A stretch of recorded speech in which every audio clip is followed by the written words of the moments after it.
মাসিমার ফোন এলো। ওই লাইফ ইন্স্যুরেন্স থেকে লোক এসেছিল। হ্যাঁ, সে তো আসতেই পারে মাসিমা। কমু নাকি কি সব ইন্স্যুরেন্স করিয়েছিল, সে নাকি অনেক টাকার ইন্স্যুরেন্স, আর সেসব নাকি ও আমাকে নমিনি করে গেছে। তোমার টাকা পয়সা আমার নামে এলে আমি সব তোমাকে দিয়ে দেবো। আমার ছেলেটা তো খুব অশান্তি নিয়ে চলে গেল, কিন্তু আমি আর এই অশান্তি সইতে পারবো না। আমাকে একটা কাশির টিকিট কেটে দাও, আমি এই শহর ছেড়ে চলে যাব। মাসিমার জন্য কাশি যাওয়ার একটা টিকিটের ব্যবস্থা করে দিতে বললাম অরূপকে। সব জিনিসপত্র গুছিয়ে নাও, আমরা আজই ও বাড়ি যাব। এটা তো পরমা মিত্রের ব্যাগ, আমি ওনার কাছে দেখেছি, নিশ্চয়ই ফেলে গেছে। মাসিমাকে হাওড়া স্টেশনে ছেড়ে এলাম। আচ্ছা মাসিমা, আপনি তো এখানে কোনো হোমে থেকে গেলে পারতেন, অত দূরে গিয়ে আপনার থাকার কি দরকার ছিল? এখানে কমুর স্মৃতি বড্ড বেশি মা, সেসব বড় কষ্ট দেবে। দূরে গেলে যদি একটু শান্তি পাই। আসি। আসুন, ওখানে পৌঁছে একটা থাকার ব্যবস্থা হলে আপনি কিন্তু আমাকে একটু জানাবেন। হ্যাঁ, সাবধানে যাবেন।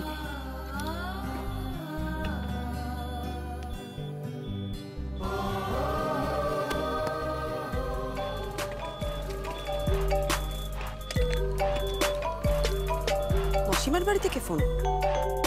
কে ফোন করলো? হ্যালো। হ্যাঁ মিসেস মিত্র, আমি সুদেশনা বলছিলাম। আপনি আপনার পার্সটা আমাদের বাড়িতে ফেলে গেছেন, একটু এসে নিয়ে যাবেন প্লিজ। ও হ্যাঁ, তাই তো। হিমা একদম খেয়ালই ছিল না আমার কালো পার্সটা আপনাদের বাড়িতে না। আমি কালকে গিয়ে নিয়ে আসবো। আসলে কালকে আমরা থাকছি না, আজকে এই বাড়ি ছেড়ে চলে যাচ্ছে।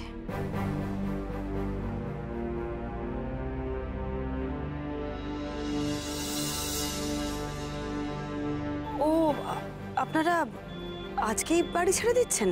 হ্যাঁ, বাড়িটা তো আর আমার না, একদিন থেকে আর কি করব বলুন। আপনি কি আজকে আসবেন? না, আজ তো অনেক রাত হয়ে গেছে, আজ আমি আসতে পারবো না। আপনি বরং ওটা রেখে দিন, কালকে সকালে গিয়ে আমি নিয়ে আসবো। যারা আসবেন তাদের না হয় একটু বলে যাবেন। অনেক ধন্যবাদ ব্যাগের কথাটা জানানোর জন্য। ইটস ওকে, রাখছি তাহলে। তোর ব্যাগের কথাটাও মনে রাখতে পারলাম না, মোবাইলটাও দিন রাত হারাচ্ছি। কি যে করি না, কিচ্ছু মনে থাকে না আমার। কাল সকালে আবার যেতে হবে। এখন বাড়ি যাই। কালু, চলো চলো তাড়াতাড়ি বাড়ি চলো।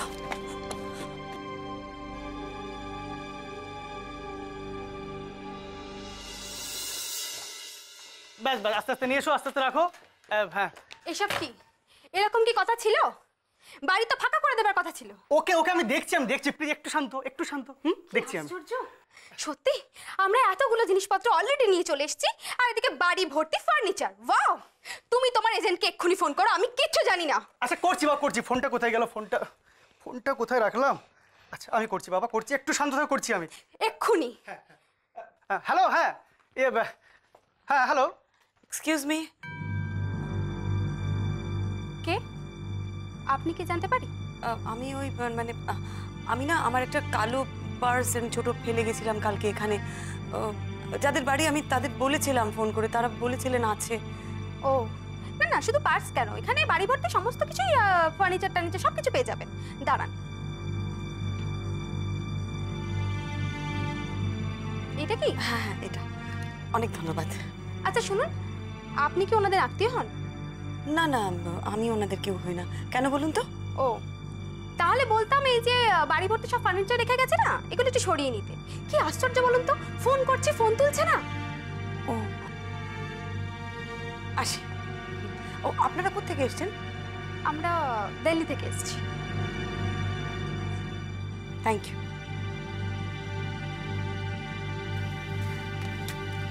ধরো এটা, ধরো।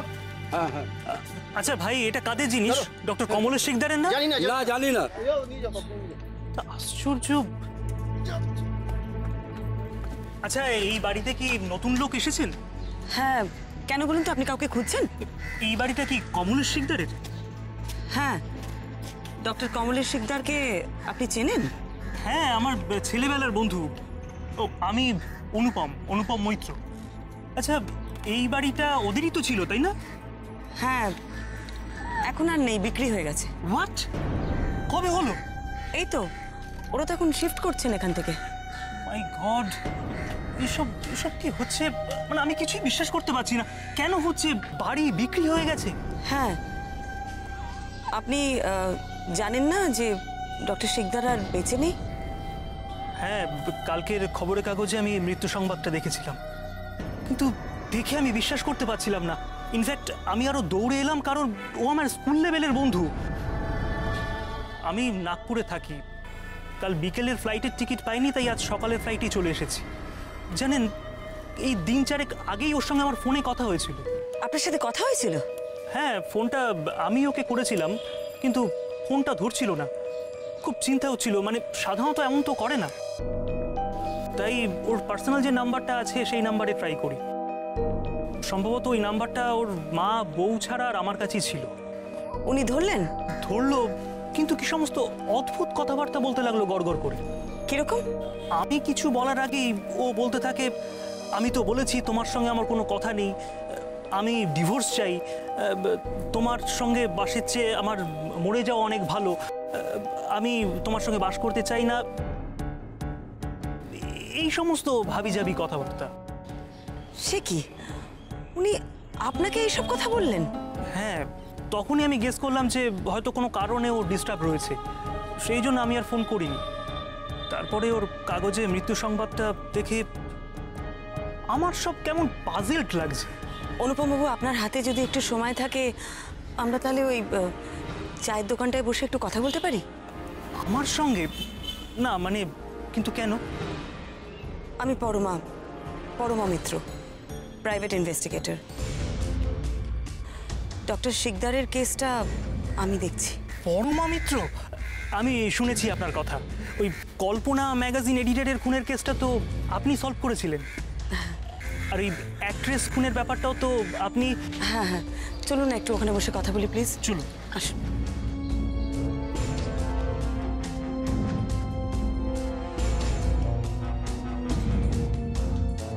সবটাই আমার কাছে রহস্য লাগছে মিসেস মিত্র। তার মানে আমি যখন ওর কথাগুলো শুনলাম, তার একটু পরেই ও মারা গেছে। ওফ, আমরা স্কুলে একেবারে হরি ওর আত্মা ছিলাম জানেন। তারপর ক্লাস 12-এর পর ও মেডিকেলে চলে যায়, আর আমি অন্য লাইনে। তারপর আর যোগাযোগ ছিল না? হ্যাঁ ছিল, খুব ভালো রকমই যোগাযোগ ছিল, তবে ইদানিং একটু কমে গিয়েছিল। ওই দুজনের কাজের চাপে যা হয় আর কি, কিন্তু তবুও আমরা খুব ক্লোজ বন্ধুই ছিলাম। কতটা ক্লোজ বন্ধু ছিলেন? মানে উনি ওনার ব্যক্তিগত জীবন নিয়ে আপনাকে কখনো কিছু বলতেন? হ্যাঁ বলতো। সুদেষ্ণার সাথে ওনার সম্পর্ক কেমন ছিল সেই বিষয়ে আপনাকে কখনো কিছু বলেছেন?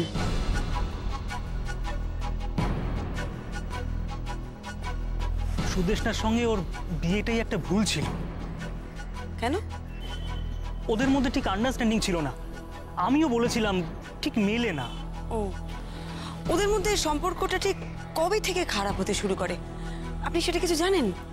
দেখুন, এতটা ডিটেলে তো আমি কিছু জানি না, তবে কয়েকবার কথাবার্তা বলে যা বুঝেছি, সুদেষ্ণা খিটখিটে এবং বদমেজাজি হয়ে যায়। এমনকি ওর মায়ের সঙ্গেও খারাপ ব্যবহার করতো।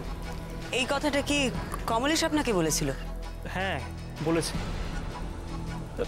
জানেন, ও যখন এই সমস্ত কথাগুলো বলতো তখন খুব ফ্রাস্ট্রেটেড লাগতো। অবশ্য আমি তখন শুনে যা বুঝেছি আর কি।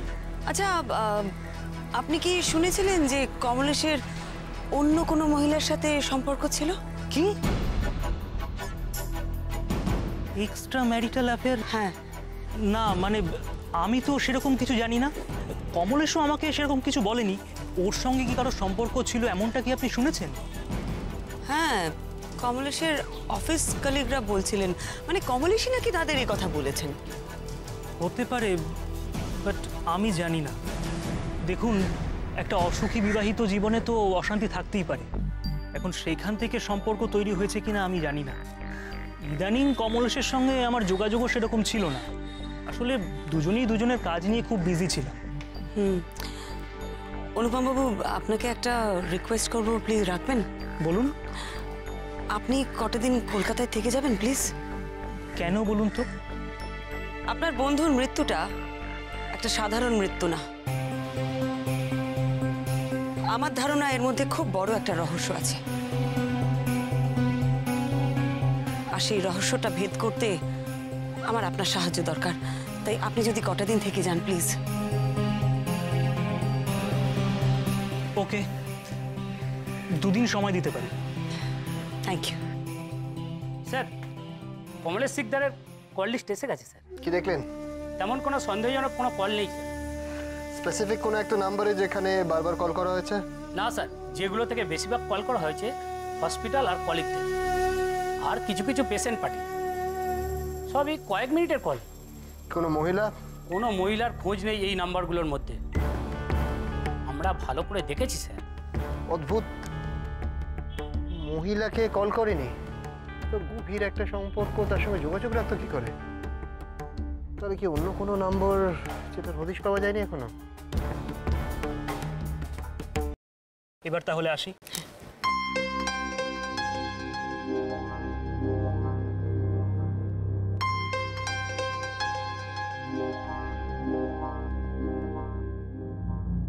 আপনি সারা রাত বাড়ির বাইরে কোথায় ছিলেন আপনি? যার কেউ নেই তার ভগবান আছেন, আমারও একটা আশ্রয় জুটলো।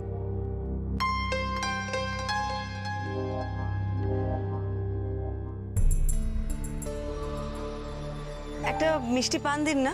হ্যাঁ দিচ্ছি। একটু জল হবে, গলাটা খুব শুকিয়ে গেছে। হ্যাঁ হ্যাঁ, এই যে। আপনার তো অনেক দিনের দোকান না? হ্যাঁ, অনেক দিন দোকান দিয়েছি, প্রায় 30 বছর তো হবেই।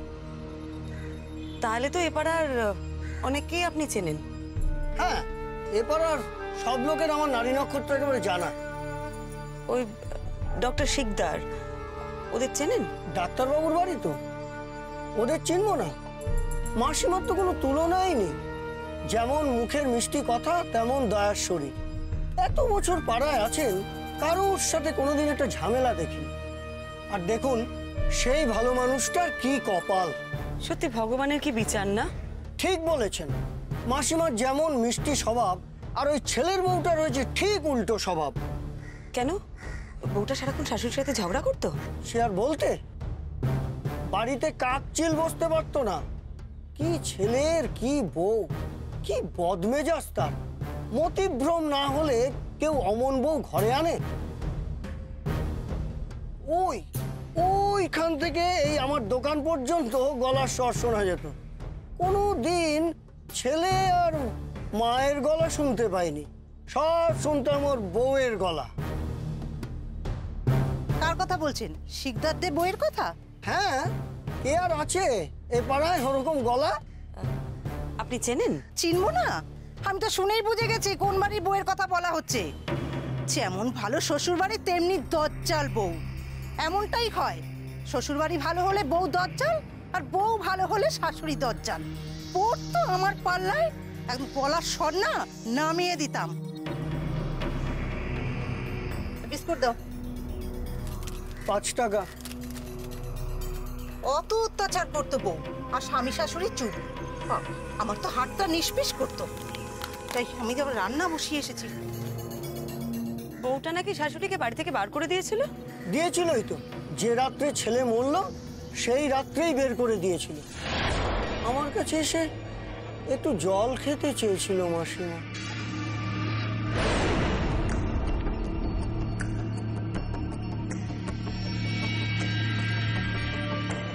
সে আমাকে আজকে বাড়ি থেকে বার করে দিয়েছে, আমার রাত্রিরে থাকার জায়গাটুকুও নেই। কমলদা কোথায়? সে কিছু বলেনি? সে তো হাসপাতালে। আপনি এক কাজ করুন, আপনি এই ফোনটা থেকে তাকে একবার ফোন করুন তো, করুন। সে ফোন তো আর পেলেন না, তাই বললাম মাসিমা বাড়ি চলে যান। শুনে মাসিমা কেঁদেই ফেললো। না না না, আমাকে আর ও বাড়িতে ফিরে যেতে বলো না বাবা। ফিরে যাবেন না তো কি করবেন মাসিমা? গোটা রাতটা আপনি বাইরে থাকবেন? তাই থাকবো, কিন্তু অত অপমানিত হতে আমি আর পারবো না। একটা গাছতলাও কি জুটবে না আমার জন্য? এ আপনি কি বলছেন মাসিমা? আপনি এত বড় একজন ডাক্তারের মা, আপনি গাছতলায় রাত কাটাবেন? কি আর করব, যে যেমন কপাল নিয়ে আসে। বুঝতে পেরেছি মাসিমা। তাহলে এক কাজ করুন, এত রাত্রে আর কোথাও ঘোরাঘুরি করতে হবে না। ওইদিকে আমার একটা ছোট্ট ঘর আছে, ওই দুপুরবেলা একটু শুই আর কিছু জিনিসপত্র আছে। আজকের রাতটা একটু কষ্ট করে ওই ঘরেই কাটিয়ে দিন।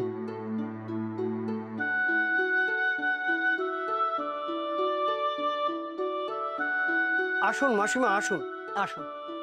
এই ছোট্ট ঘুপচি ঘর, আমি জানি আপনার খুব অসুবিধে হবে, তবু মাসিমা একটু কষ্ট করে আজকের রাতটা এই ঘরে কাটিয়ে দিন, কাল সকালে একটা ব্যবস্থা করা যাবে। না না, এই অনেক, ঠিকই আছে, ভগবান তোমার মঙ্গল করুন। ঠিক আছে মাসিমা, আমি একটু আমার দোকানটা আবার বন্ধ করিনি তো, করে আসি। ও শোনো, বলছি কি, আমার বৌমা যদি খোঁজ করতে আসে, তাকে কিন্তু তুমি বলো যে তুমি কিছু জানো না, আমি আর একা একা ও বাড়িতে যাব না। ঠিক আছে মাসিমা, তাই বলবো। উনি এটা আপনাকে বলেছিলেন বলে কি আপনি রাত্রে ওনার বাড়ির লোককে কিছু জানাননি? হ্যাঁ তাই তো, পাড়ায় তো তারা খুঁজতে বেরিয়েছিল রাত্রে, আমিও মাসিমার কথা রেখে বলে দিলাম না।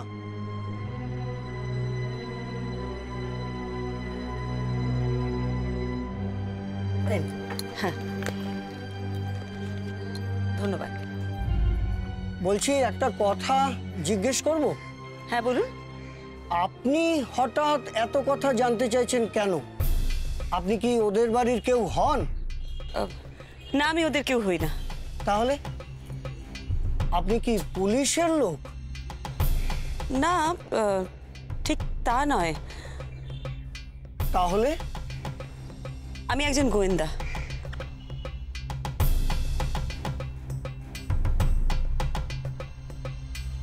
গোয়েন্দা?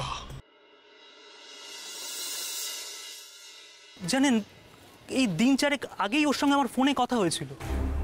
হ্যাঁ, ফোনটা আমি ওকে করেছিলাম, কিন্তু ফোনটা ধরছিল না। খুব চিন্তা হচ্ছিল, মানে সাধারণত এমন তো করে না।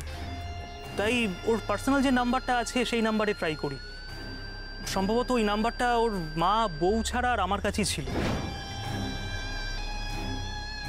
আমি কিছু বলার আগেই ও বলতে থাকে, আমি তো বলেছি তোমার সঙ্গে আমার কোনো কথা নেই, আমি ডিভোর্স চাই, তোমার সঙ্গে বাসের চেয়ে আমার মরে যাওয়া অনেক ভালো, আমি তোমার সঙ্গে বাস করতে চাই না, এই সমস্ত ভাবিজাবি কথাবার্তা।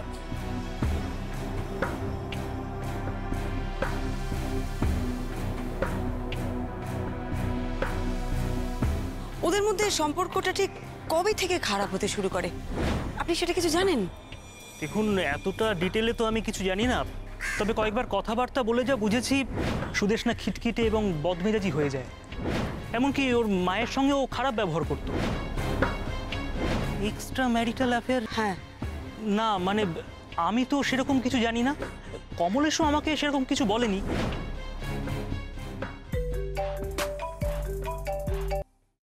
হ্যাঁ অরূপ, বল। পার্স পেলে বৌমনি? হ্যাঁ পেয়েছি, আর পার্সের সাথে একটা খুব ইন্টারেস্টিং ইনফরমেশনও পেয়েছি। কিরকম? এখানে এসে কমলেশের এক বন্ধুর সঙ্গে দেখা হলো। খবরের কাগজে কমলেশের খবরটা দেখে সে এখানে এসেছে। তাই নাকি? কি বললো সে? যে রাতে কমলেশ মারা যায় সে রাতে সে কমলেশকে ফোন করেছিল। কমলেশ নাকি ওর কোনো কথা না শুনেই ওকে বলে, আমি ডিভোর্স চাই, তোমার সঙ্গে থাকার থেকে মরে যাওয়া ভালো, এই সব। বৌমনি এত অবাক হচ্ছ কেন? দেখো, ভদ্রলোক আগের থেকে অ্যাজিটেটেড হয়েছিল, এক্সপেক্ট করেছিল যে বউ ফোন করবে, তাই উল্টো দিকের কথা না শুনে ডিরেক্টলি রিপ্লাই করে দিয়েছে। আচ্ছা, বাই দ্য ওয়ে, তোমাকে যে কারণে ফোন করেছিলাম, ফ্রন্টে নো গুড নিউজ। মানে হচ্ছে কমলেশ সিকদারের কল লিস্ট এসে গেছে, সেখানে তার কোনো সন্দেহভাজন প্রেমিকার ট্রেস পাওয়া যায়নি। সে কি রে, সন্দেহ করার মতন কোনো মহিলার নাম্বার নেই ওখানে? একটাও না। যে কটা নাম্বার সেগুলো কলিগের, অন্য নার্সিং হোমের, পেশেন্ট পার্টির খুব ছোট কল। প্রেমিকার সাথে কথা বলার জন্য একটা স্পেসিফিক নাম্বার বা লম্বা কোনো কলের কোনো ট্রেস নেই। ইন শর্ট বৌমনি, এখনো অবধি আমরা যতটা ইনফরমেশন পেয়েছি তাতে কমলেশ সিকদারের কোনো প্রেমিকা এক্সিস্টই করছে না।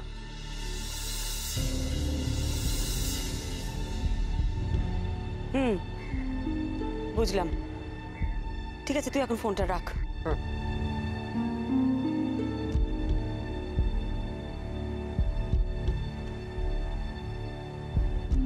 কল রেকর্ডে প্রেমিকার কোনো নম্বর নেই, অফিসে কেউ কখনো তাকে দেখেও নি। আচ্ছা, এটা কি করে হয় বলুন তো? দুজনকে একসাথে কেউ কখনো দেখলো না। আচ্ছা, তাহলে কি কমলেশের কোনো প্রেমিকা ছিল না? কিন্তু জোর করে একটা এক্সট্রা ম্যারিটালের মতন অপবাদ কেউ নিজের ঘাড়ে কেন নেবে? তাও আবার কমলেশের মতন একজন নামকরা ডাক্তার। না না, ব্যাপারটা একটু অন্যরকম লাগছে। আমাকে একবার সুদেষ্ণার সাথে কথা বলতে হবে, বুঝেছেন? ওর ঠিকানাটা এই তো ওর ঠিকানা।